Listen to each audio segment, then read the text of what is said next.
దక్షిణాఫ్రికాపై Donald Trump నిప్పులు చెరుగుతున్నాడు. ఆ దేశానికి వచ్చే సంవత్సరం నిర్వహించే G20 సదస్సుకు ఆహ్వానించబోమని ట్రంప్ చెప్పేశాడు.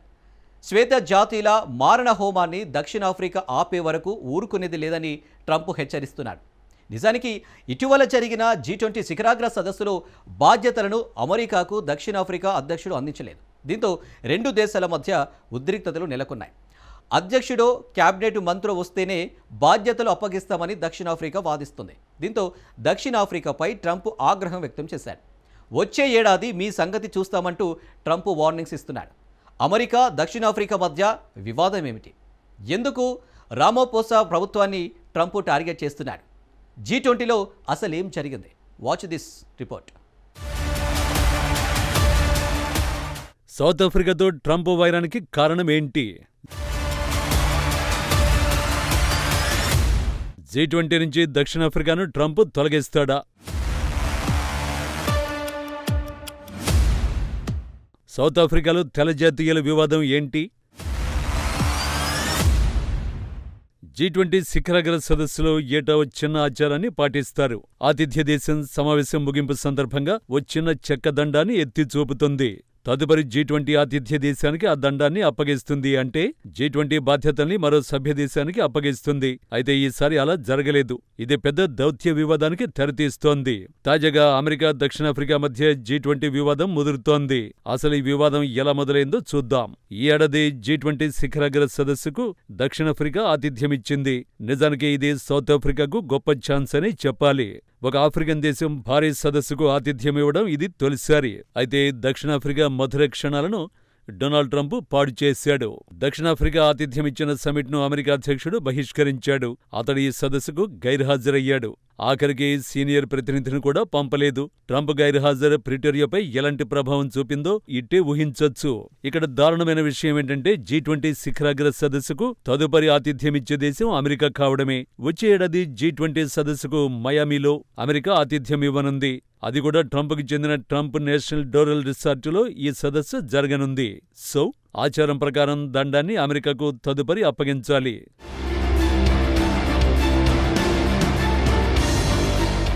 సదస్సు ముగింపులో దక్షిణాఫ్రికా అధ్యక్షుడు రామోపోసా దండాన్ని ఎత్తి చూపాడు.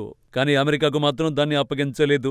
G20 శిఖరాగ్ర సదస్సును అధికారికంగా దండం కొట్టి ముగిస్తున్నట్టు నవంబర్ 23న దక్షిణాఫ్రికా అధ్యక్షుడు ప్రకటించాడు. G20 తదుపరి బాధ్యతలు చేపట్టే అమెరికాకు ఈ దండం వెళుతుందని చెప్పాడు. వచ్చే ఏడాది మళ్లీ మనం అక్కడ కలుసుకుంటామన్నాడు. చివరిగా సదస్సును ముగిస్తున్నట్టు రామోపోసా వెల్లడించాడు. అయితే రామోపోసా ఎందుకు దండాన్ని అమెరికాకు అప్పగించలేదు? ఎందుకంటే అమెరికా అధ్యక్షుడు ఈ సదస్సులో లేడు. అధ్యక్షుడి స్థానంలో జూనియర్ స్థాయి రాయబార కార్యాలయం అధికారి సదస్సుకు హాజరయ్యాడు. జూనియర్ స్థాయి దౌత్యవేత్తకు దండాన్ని అప్పగించేందుకు సౌత్ ఆఫ్రికా నిరాకరించింది. కనీసం కేబినెట్ స్థాయి వ్యక్తి వస్తేనే దండం అప్పగిస్తామని ప్రిటోరియా వాదిస్తోంది. దౌత్యవేత్తకు అందించి దాని విలువను దిగజార్చలేమని రామోపోసా ప్రభుత్వం వాదిస్తోంది. సో దండం అమెరికాకు అప్పగించలేదు. దీంతో దక్షిణాఫ్రికాపై డొనాల్డ్ ట్రంప్ ఆగ్రహాన్ని వ్యక్తం చేశాడు. ట్రంప్కు కోపం వస్తే ఏం చేస్తాడో తెలుసా? వెంటనే ట్రూత్ సోషల్ ఓపెన్ చేస్తాడు. ఈసారి కూడా అదే పని చేశాడు. ట్రూత్ సోషల్లో ట్రంప్ ఓ పోస్టు పెట్టాడు. వచ్చే ఏడాది సదస్సుకు సౌత్ ఆఫ్రికాను ఆహ్వానించేది లేదని తెగేసి చెప్పాడు. ట్రంప్ వ్యాఖ్యలు చూస్తుంటే భౌగోళిక రాజకీయాల్లో ఇదేదో బోడేపాటి జాబితాగా G20 సదస్సు మారినట్లు అనిపిస్తోంది.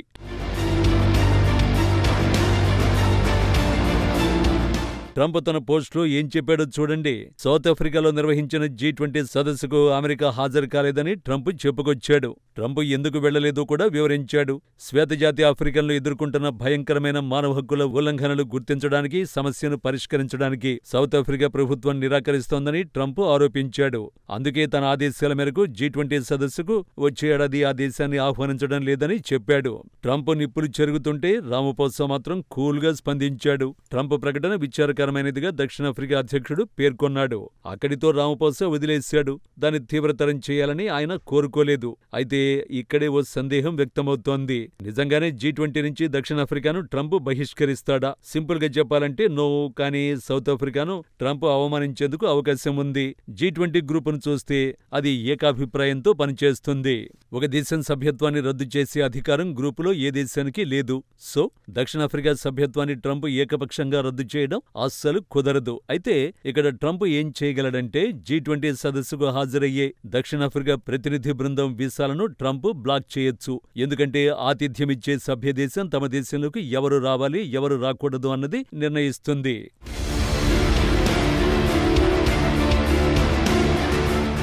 G20 వర్కింగ్ గ్రూపుల్లో సహకారాన్ని కూడా ట్రంప్ స్తంభింపచేయొచ్చు. సమావేశాలకు హాజరయ్యేందుకు అమెరికా నిరాకరిస్తే ప్రతి విషయం నెమ్మదిస్తుంది. దీని ప్రభావంతో శిఖరాగ్ర సదస్సుని బలహీనంగా మారుస్తుంది. వాస్తవానికి ట్రంప్ బహిష్కరణ ఇప్పటికే జోహానెస్బర్గ్ ప్రకటనను బలహీనంగా మార్చింది. అమెరికా వాణిజ్యాన్ని ఆ దేశం అందించే సహాయాన్ని కూడా ట్రంప్ ఆయుధంగా మార్చుకున్నాడు.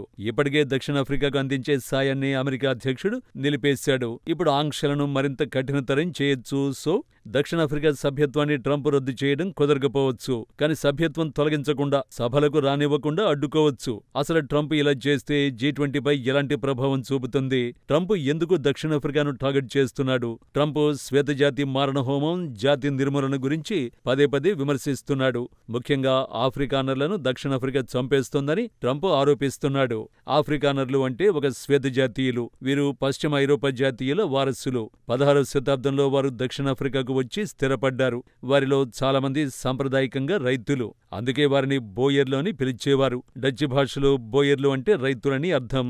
1948లో దక్షిణాఫ్రికాలోని ఆఫ్రికానర్ల నేతృత్వంలో వర్ణ వివక్ష విధానాన్ని ప్రభుత్వం ప్రవేశపెట్టింది. దీంతో తెల్ల జాతీయులే ఆ దేశాన్ని పాలించేవారు.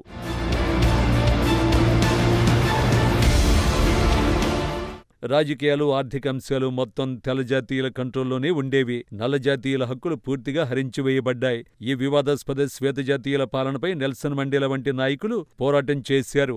దీంతో 1994లో దక్షిణాఫ్రికాలో శ్వేతజాతీయుల ప్రభుత్వానికి తెరపడింది.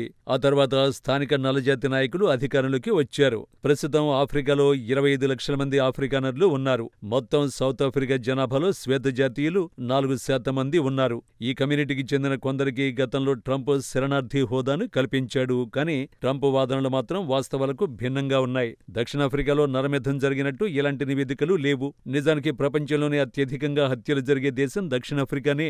గత ఏడాది ఆ దేశంలో 77,000 హత్యలు జరిగాయి. ఇందులో కేవలం 8 మంది మాత్రమే రైతులున్నారు. అయితే హత్యకు గురైన 8 మంది కూడా శ్వేతజాతీయుల, ఆఫ్రికన్ల అన్న దానిపై క్లారిటీ లేదు.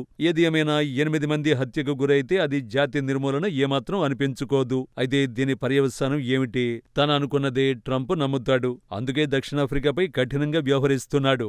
అదే సమయంలో సిరిల్ రామపోసా తన వైఖరిని గట్టిగా సమర్థించుకుంటున్నాడు. ఈ ప్రతిష్టంభన పెద్ద చిక్కులని తెచ్చిపెడుతోంది. ఇది కేవలం ట్రంప్, రామపోసాకు సంబంధించిన విషయం ఏమాత్రం కాదు.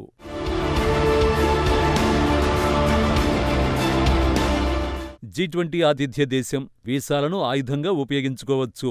ఒక సభ్యదేశం మరొక సభ్యదేశాన్ని బహిరంగంగా అవమానించొచ్చు. ఒక దేశంలోని సైద్ధాంతిక పోరాటాలు ప్రపంచ ఆర్థిక వేదికలోకి ఎంట్రీ ఇస్తే G20 స్థిరత్వమే దెబ్బతింటుంది. జాతీయవాద డ్రామాలకు వేదికగా మారుతుంది. చివరికి G20 ప్రమాదకర స్థాయికి చేరుకునే ముప్పుంది.